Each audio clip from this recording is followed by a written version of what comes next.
सभी भैया बहनों को सुप्रभात।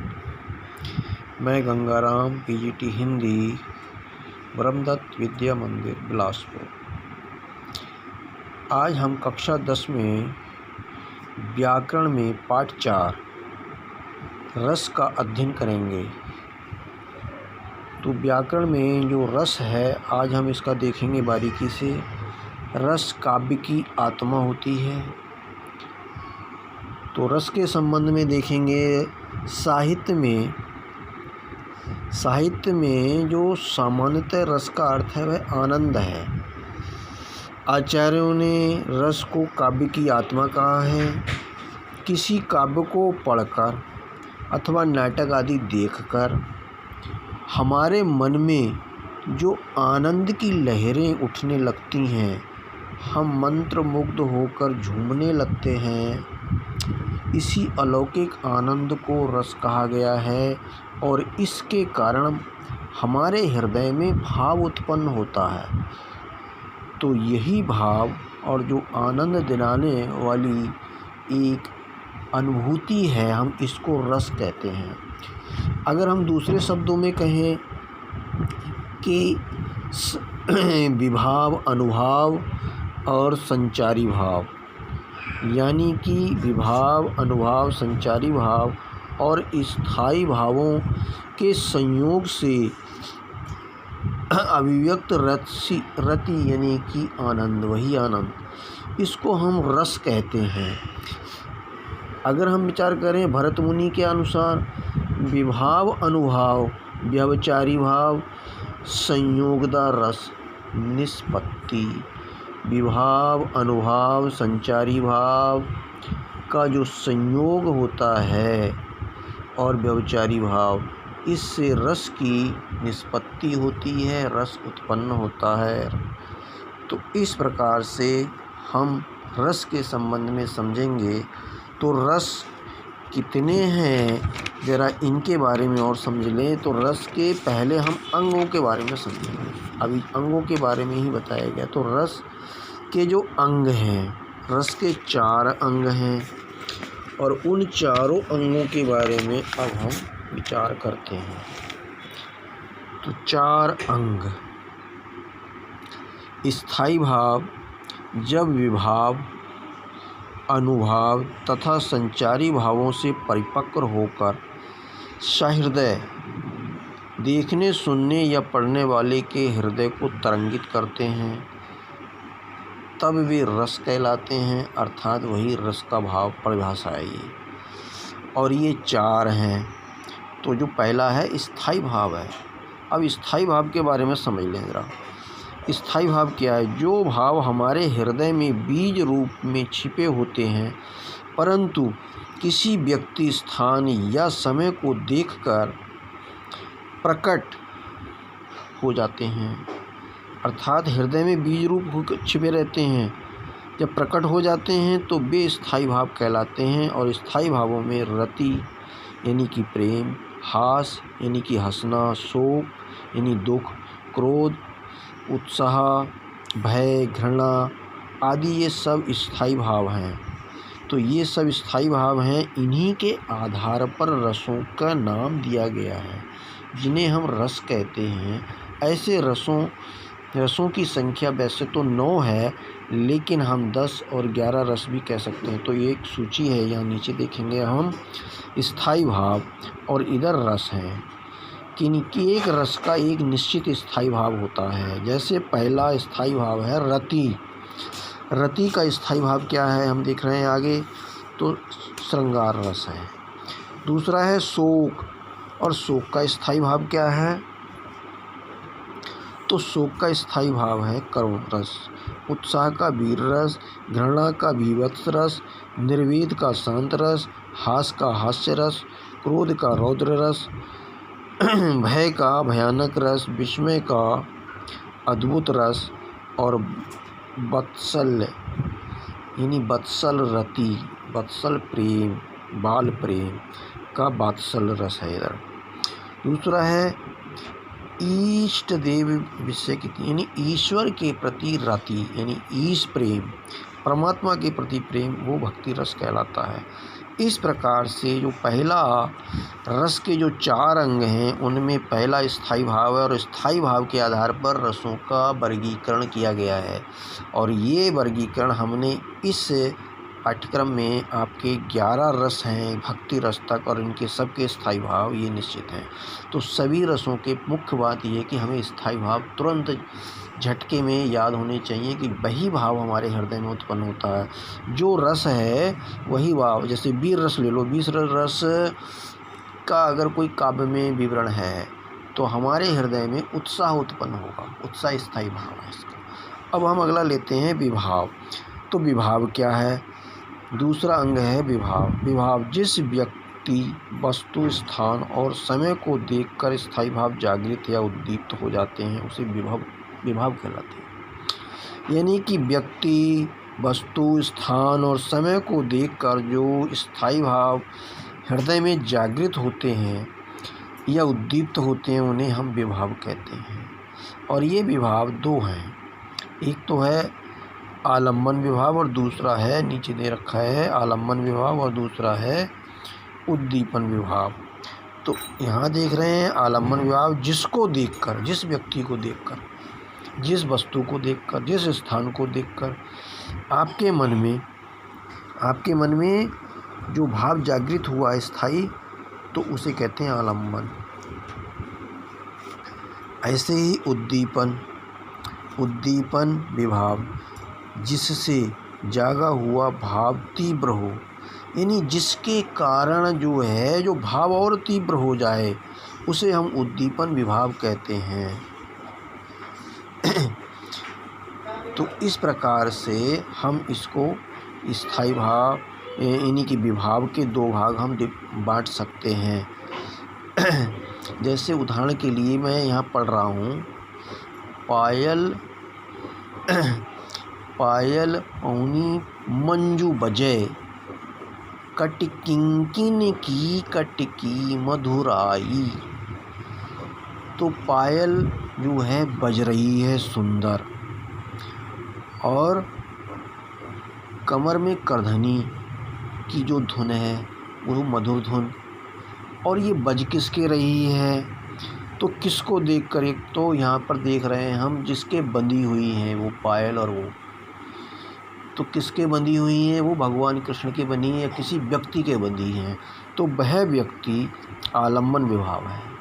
और दूसरा उद्दीपन विभाव क्या है? जो वो पायल बंधी है, करधनी बंधी है और वो बज रही है और सुंदर सुशोभित हो रही है, मान लो, तो ये उद्दीपन विभाव है। तो इस प्रकार से विभाव के आलम्बन विभाव और उद्दीपन विभाव, इसके 2 भाग हैं। अब हमने 2 पढ़ लिए हैं, स्थायी भाव और विभाव। अब आगे पढ़ते हैं हम। तीसरा अंग है इसका, तीसरा अंग आता है अनुभाव। क्या आता है? अनुभाव। जिस व्यक्ति में स्थायी भाव जागृत हुआ, यानी कि जिसको देखकर जागृत हुआ, वह क्या है? विभाव है। और जिस व्यक्ति में जागृत हुआ स्थायी भाव, वह क्या है? अनुभाव है। तो उसकी चेष्टाएं अनुभाव कहलाती हैं। कहने का मतलब समझ में आ गया? ये दोनों चीज़ें अलग अलग हो गई। तो 3 ये हो गया। चौथा आता है संचारी भाव, और संचारी भाव में व्यभिचारी भाव भी होता है। संचारी भाव के बारे में समझ लें। मन में संचरण करने वाले, यानी कि आने जाने वाले भावों को संचारी भाव कहते हैं। जैसे हर्ष, विषाद, लज्जा, गलानी, चिंता, मोह, गर्व, उत्सुकता, उग्रता, चपलता, दीनता, जड़ता, श्रम, आलस्य, स्मृति, स्वप्न, मूर्छा, रोग इत्यादि। यानी कि ये बहुत सारे जो हैं संचरण करने वाले भाव हैं, ये संचारी भाव कहलाते हैं।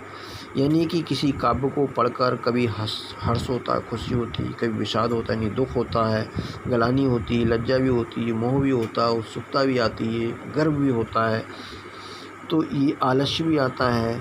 तो ये सारे जो हैं संचारी भाव उत्पन्न होते हैं, इन्हें हम संचारी भाव कहते हैं। तो इस प्रकार से 4 अंग हुए रस के स्थायी भाव, विभाव, विभाव के दो भाग, यानी कि दो भागों में क्या क्या है, आलम्बन विभाव और उद्दीपन विभाव, और फिर इसके बाद में अनुभाव और संचारी भाव। अब हम रस लेते हैं प्रत्येक एक एक करके। तो पहले हम रस लेते हैं श्रृंगार रस।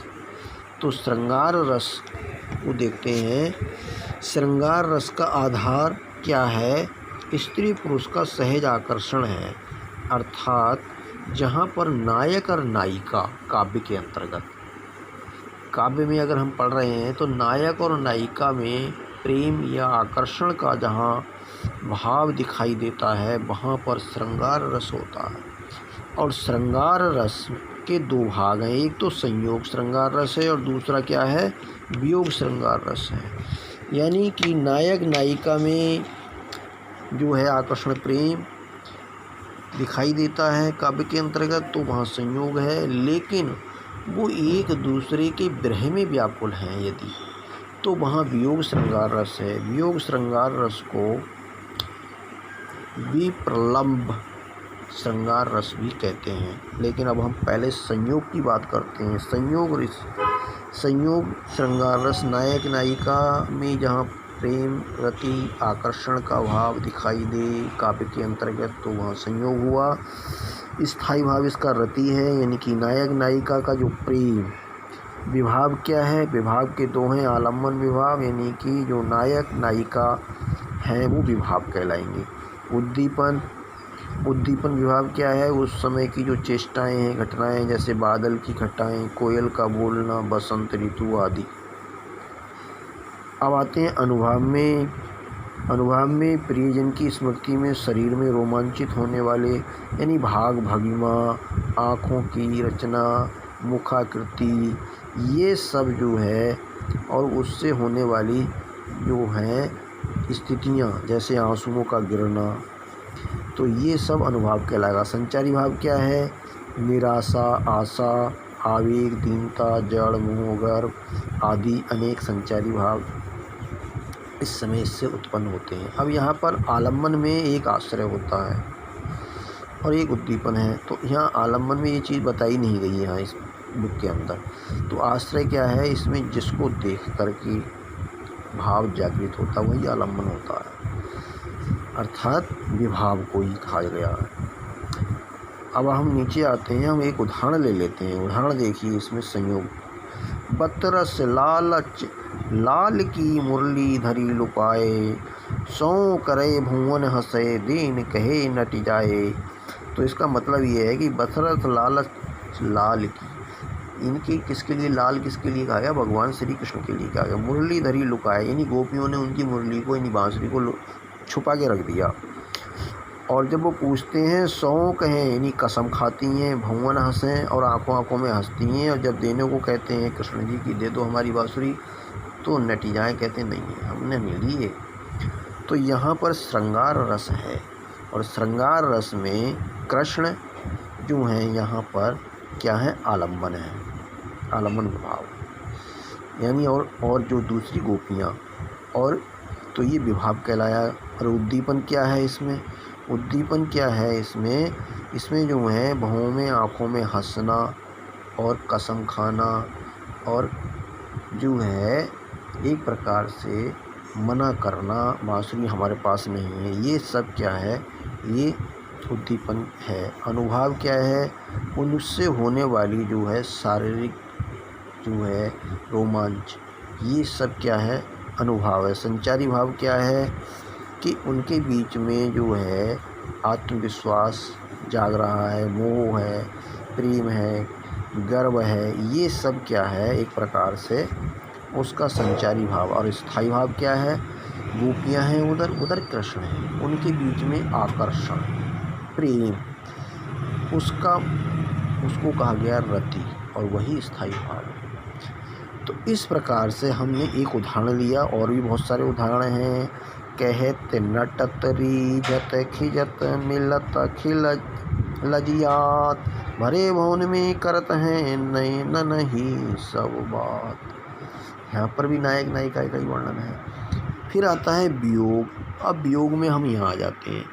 वियोग श्रृंगार का एक हम उदाहरण ले लेते हैं। निस दिन बरसत नयन हमारे, सदा रहित पावस ऋतु हम पे, जब ते श्याम सिधारे। यहाँ पर भी गोपियाँ और कृष्ण के संबंध में कहा गया। तो गोपियाँ और कृष्ण क्या हैं, यहाँ आलम्बन यानी कि विवाह है। और यहाँ पर उद्दीपन क्या है कि उनकी आँखों में पानी का बरसना, यानी कि पावस ऋतु यानी वर्षा ऋतु ना होने पे भी आँखों में वर्षा होती रहती है।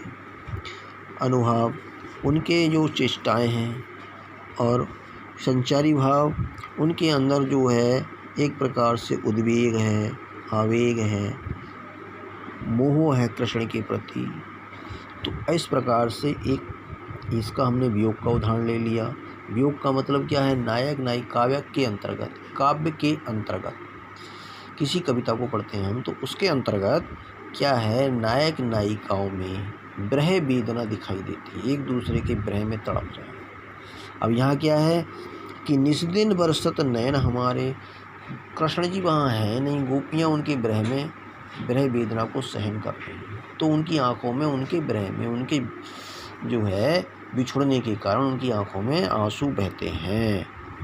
बहुत सारे यहाँ पे दे रखे हैं ये, तो हम इनको एक एक करके देख सकते हैं, पढ़ सकते हैं ध्यान से।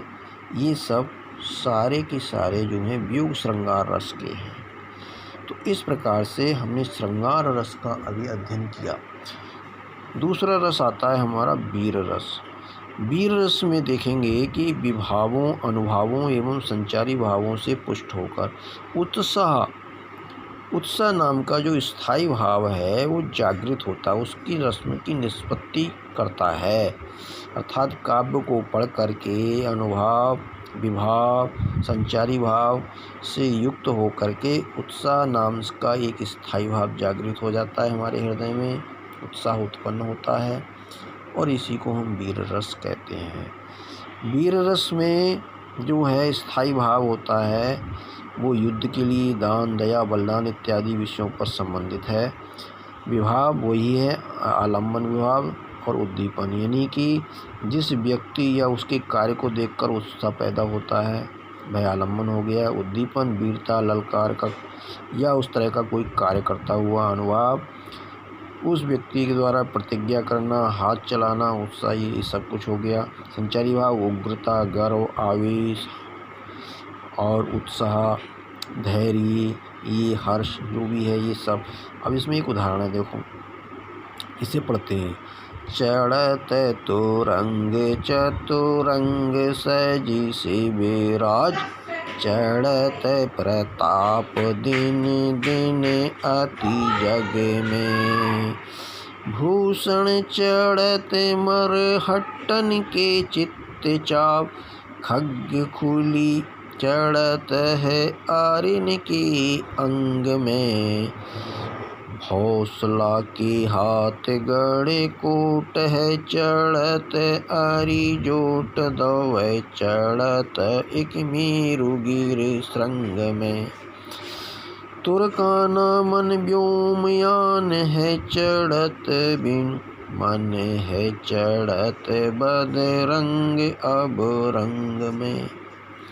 महाकवि भूषण की लिखी हुई ये छंद है, और इसमें महाकवि भूषण ने मराठाओं की वीरता का वर्णन किया, छत्रपति शिवाजी की सेना और उनके सेनापतियों का, और उसमें वे शत्रु पर किस प्रकार से तैयारी करते हैं। तुरंग चतुरंग, यहाँ तुरंग घोड़ों के लिए कहा गया, चतुरंग 4 प्रकार की सेनाओं के लिए, यानी सजाकर शिवराज जो हैं प्रताप की तरह दिन दिन आगे, यानी सूर्य के प्रताप की तरह जो है उनकी सेना आगे बढ़ जाती है।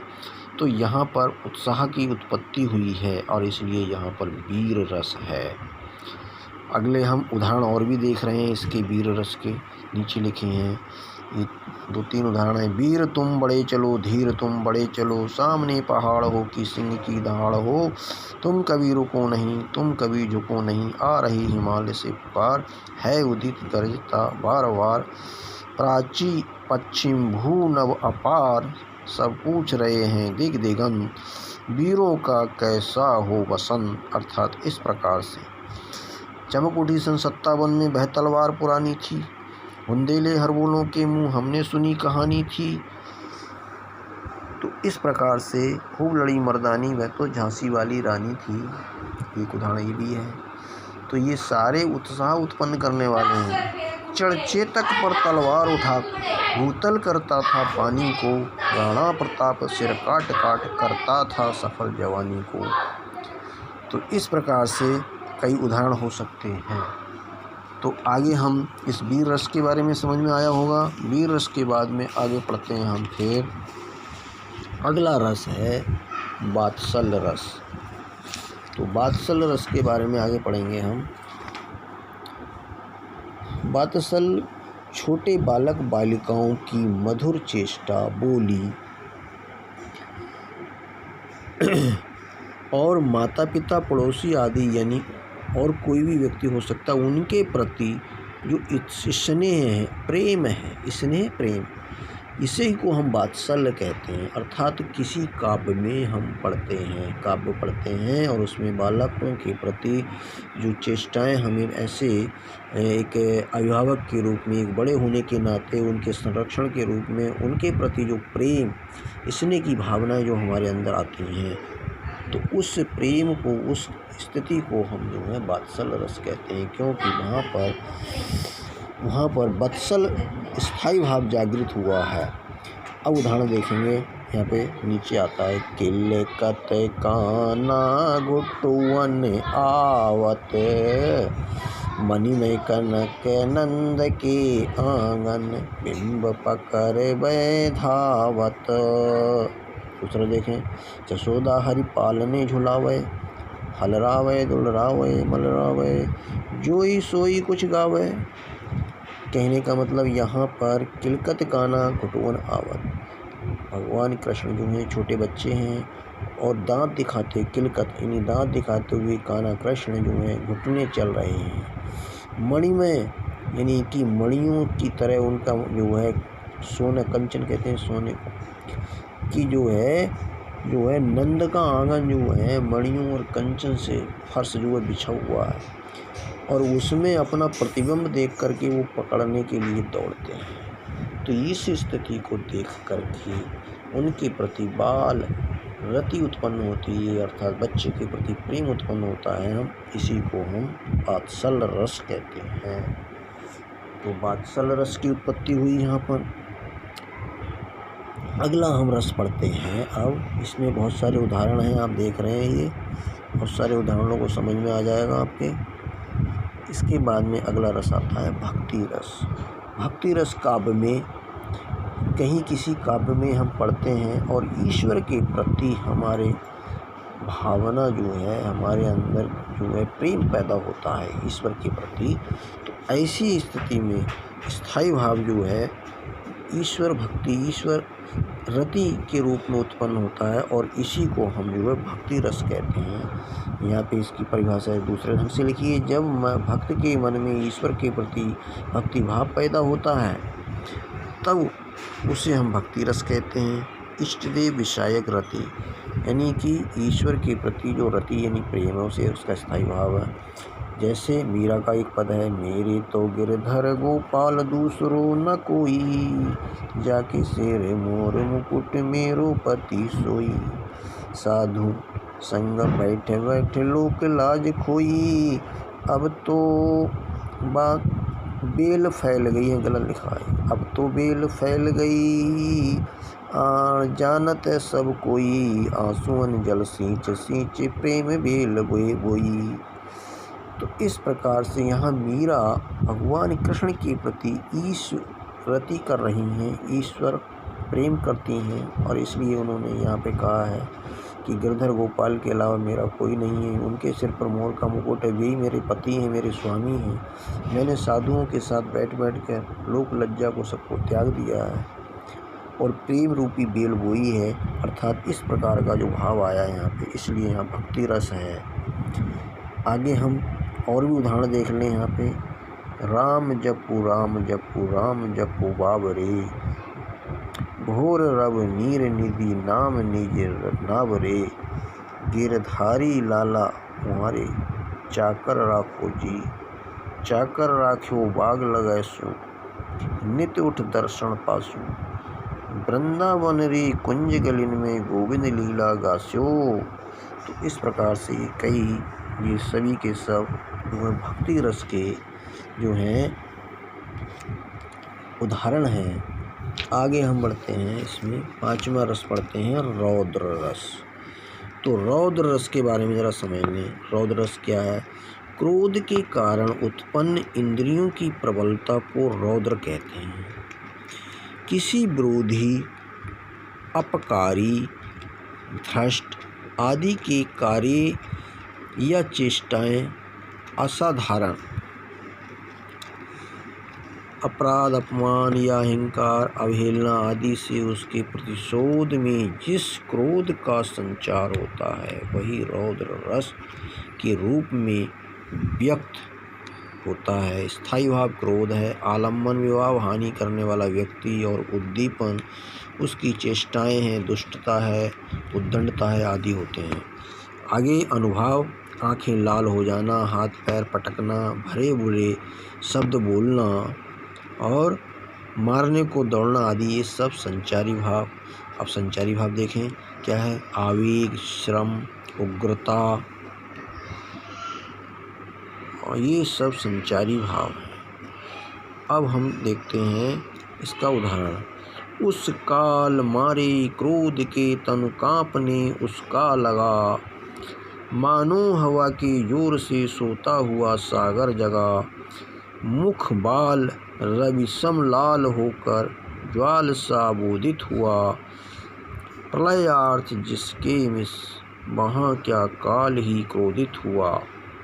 अर्थात यहाँ देखें स्थायी भाव क्रोध है। आलम्बन, यहाँ अभिमन्यु है। अभिमन्यु के संबंध में कविता थी कि उस काल मारे क्रोध के तन कांपने उसका लगा। किसका? अभिमन्यु। अभिमन्यु को जो मारने वाला जो है जयद्रथ। आगे देखेंगे उद्दीपन, अकेले छोटे से चक्रव्यूह में फंसाकर 7 महारथियों ने जो है आक्रमण करना। अनुभव, शरीर का कांपना, मुख का लाल होना, यानी कि जब उसको मार रहे थे अभिमन्यु को जयद्रथ आदि सब ये, तो अभिमन्यु क्रोध में आकर के लाल हो रहा था, उसका शरीर गुस्से में कांप रहा था। संचारी भाव में देखो उग्रता है। इसी प्रकार से यहाँ रौद्र रस की उत्पत्ति हुई है, तो इसे हम यहाँ रौद्र रस कहेंगे। अभी हम पढ़ते हैं आगे अपनी पाठ्य पुस्तक पढ़ी होगी आपने, जो अपनी क्षितिज है उसमें है। उसमें तुलसीदास जी द्वारा रचित जो है वर्णन दिया है। कौशिक सुनो मंद यो बालक, कुटिल कालवश निज कुल घालक। भानुवंश राकेश कलंकु, निपट निरंकुश अवध असंकु। काल कवन होई छन माही, कहो पुकार खोर मोहि नाई। तो कहता है कि यहाँ पर कौशिक विश्वामित्र के लिए कहा गया है कि मंद यो बालक यहाँ परशुराम है। तो यहाँ पे आलम्बन कौन है? परशुराम। स्थायी भाव है क्रोध, और क्रोध किसका जागा है? परशुराम जी का। तो परशुराम जी लक्ष्मण के लिए कह रहे हैं कि ये बालक जो है काल के वश में होने वाला है और कुल का जो है घातक है। अर्थात ये 5 रस इस प्रकार हो गए हैं। बाकी शेष 5 कल पढ़ाए जाएंगे।